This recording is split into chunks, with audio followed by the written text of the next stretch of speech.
Hello मेरे प्यारे दोस्तों, कैसे हैं आप सभी लोग। उम्मीद है आप सभी लोग बहुत ही अच्छे होंगे, स्वस्थ होंगे, कुशल होंगे। कहानी के लिए मेरे चैनल को सब्सक्राइब कीजिए। कहानी अच्छी लगे तो प्लीज़ लाइक ज़रूर कीजिएगा। कहानी को लेकर कोई भी राय या सुझाव हो वो भी ज़रूर दीजिएगा। तो शुरू करते हैं हम आज की अपनी कहानी। जीवन की सारी प्रथम भावनाओं से भरे इस अनाथालय के सबसे बड़े कमरे में राघव रहता था। वह भी साधारण व्यक्तियों की तरह एक दफ्तर में नौकरी कर अपना राशन पानी संभाल लेता था। उस अनाथालय की पूरी व्यवस्था का भार वैशाली और निर्मल पर था। वैशाली और राघव बड़े अच्छे मित्र थे। राघव मंडुआड़ी है कि इस गांव में 1 वर्ष पहले आया था। एक दिन जब वैशाली अनाथालय के बच्चों को शिक्षा प्रदान कर रही थी, तब उसकी नज़र राघव के कमरे पर पड़ी, जिससे रोशनी आ रही थी। वैसे तो राघव वैशाली के सुबह उठने से पहले ही दफ्तर के लिए निकल जाता था और शायद देर से आता था। अगर राघव दफ्तर गया है तो फिर कमरे में कौन है, यह सवाल वैशाली के दिमाग में खटका। उसने पढ़ाई को रोका, बच्चों की छुट्टी की और राघव के कमरे की तरफ बढ़ी। कमरे की सिटकनी अंदर से बंद थी। उसने दरवाजे पर कान लगाकर सुनने की कोशिश की तो उसे अलमारी खुलने व बंद होने की धमकी आई। वैशाली ने बिना सोचे समझे दरवाज़ा खटखटाया। 2-3 बार लगातार खटखटाने के बाद दरवाज़ा खुला। वैशाली ने राघव को सकपकाया हुआ चेहरा देखा। अरे तुम आज बड़ी जल्दी उठ गई। राघव ने अपनी आवाज़ को काबू में लाने की कोशिश करते हुए बोला, आज माँ की थोड़ी तबीयत खराब थी तो मुझे बच्चों को पढ़ाना था, इसीलिए जल्दी उठी। तुम क्या कर रहे हो ऐसे चोरों की तरह अपने कमरे में घुसकर।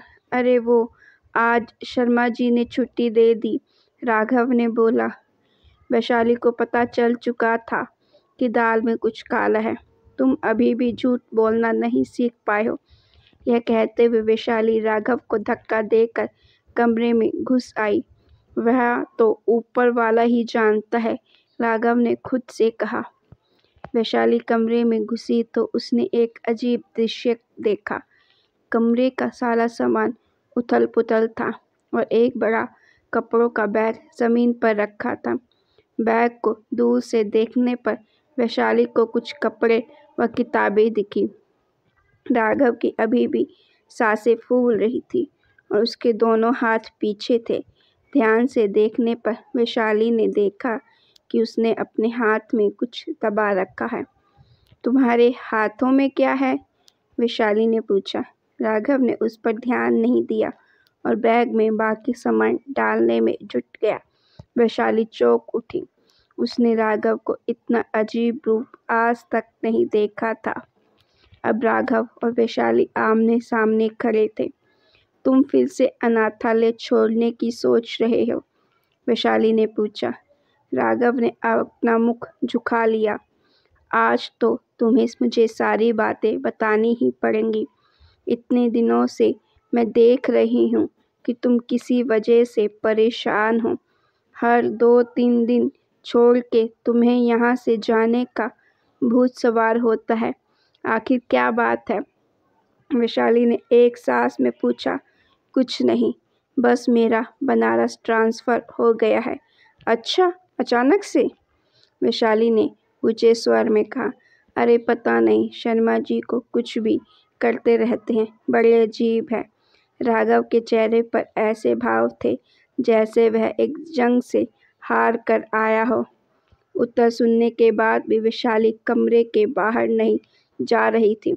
कुछ देर और इंतज़ार करने के बाद राघव ने पूछा, तुम्हें और कुछ पूछना है। वैशाली उस बैग से एक कदम पीछे हटी और उसने पूछा, मेरा पहला सवाल यह है कि तुम अपने हाथ में क्या छुपा रहे हो। तुम्हारे इस सवाल का उत्तर ही सारे सवालों का जवाब दे देंगे। वैशाली को कुछ समझ नहीं आया। राघव अपने बिस्तर पर बैठा और वैशाली को भी बैठने की इजाज़त दी। वैशाली ने देखा कि राघव के हाथ में इतने वक्त से एक तस्वीर थी जिसको उसने बैठने के बाद अपने पीछे रख दिया था।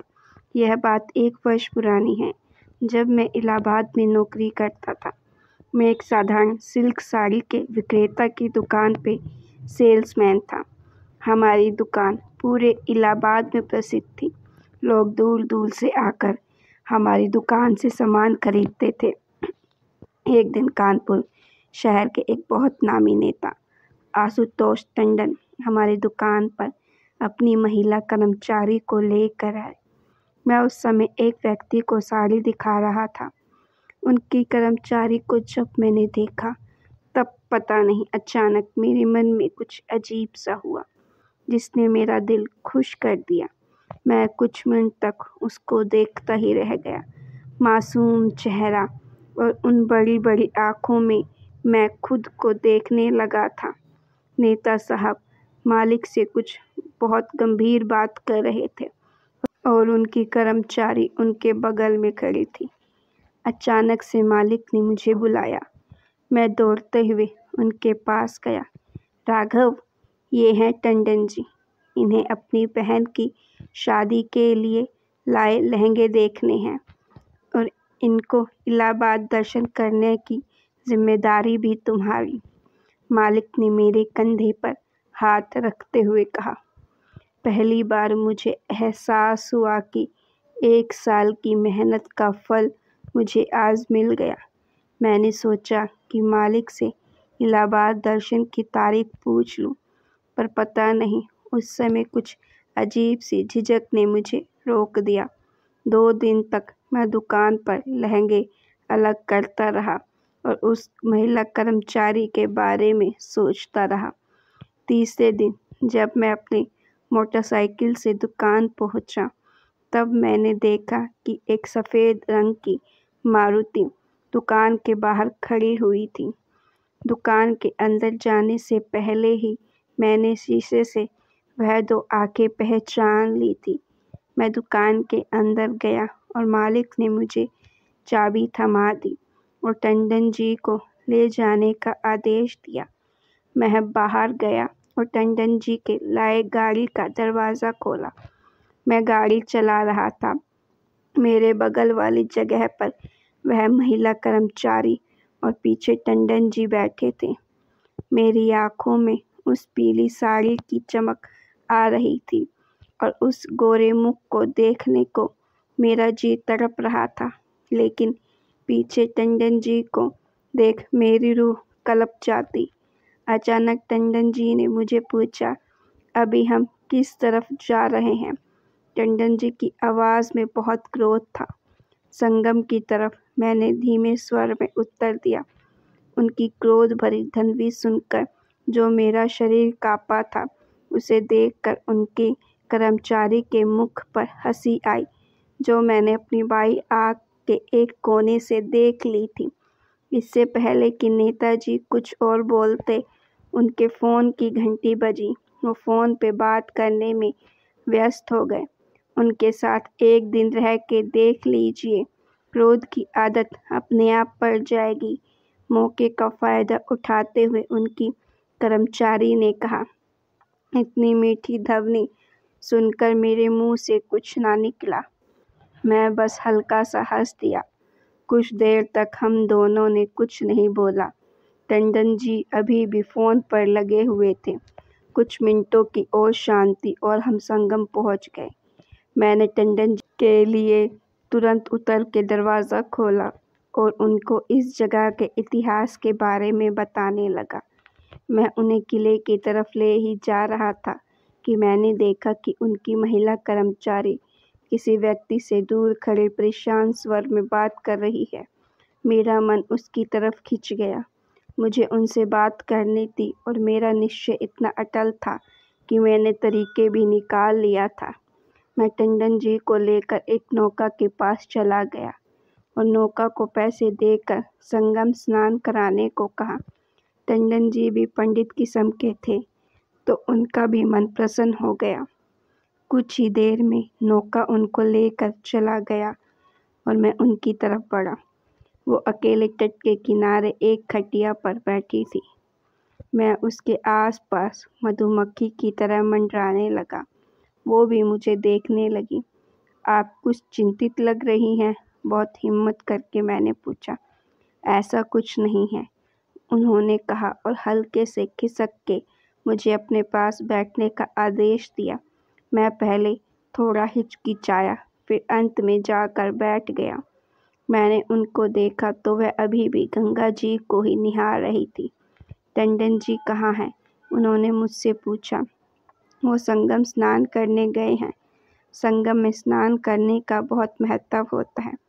जो व्यक्ति कुंभ मेले के समय संगम में स्नान करता है उसे अमृत की प्राप्ति होती है। कुंभ हर बार मैं ख़त्म भी नहीं कर पाया था कि उन्होंने मेरे हाथ को उठाकर अपने सिर के नीचे रख दिया और रोने लगी। उनके आंसू बारिश की बूंदों की तरह मेरी हथेली को भगा रहे थे। मेरे दिल की रफ्तार बहुत तेज़ हो चुकी थी और मैंने बोला कि आप क्यों रो रही हैं? अचानक से क्या हो गया?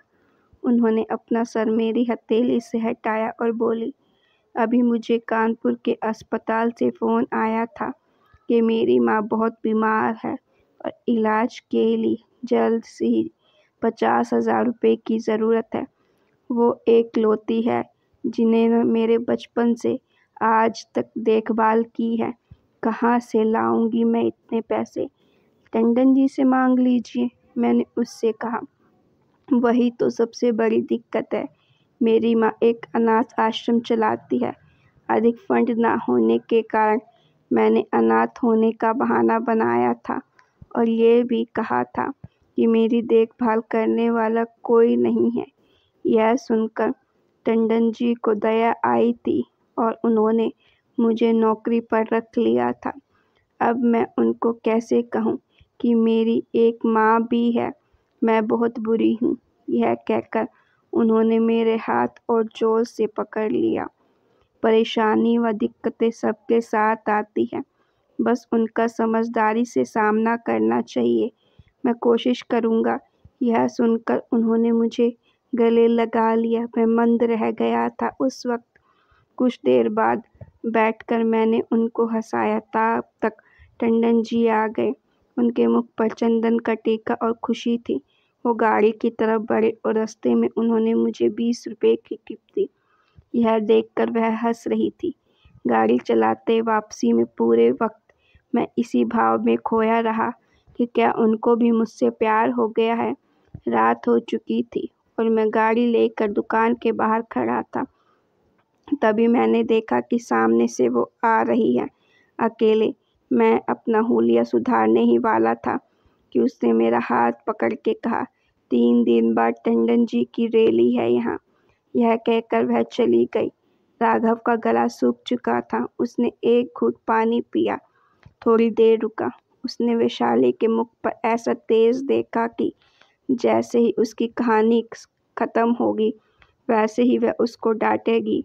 मैंने किसी तरह के अपने मालिक से, परिवार वालों से, अपनी पूंजी से जमा करके और अंत में उस दिन तक मेरे पास पूरे पैसे इकट्ठे थे।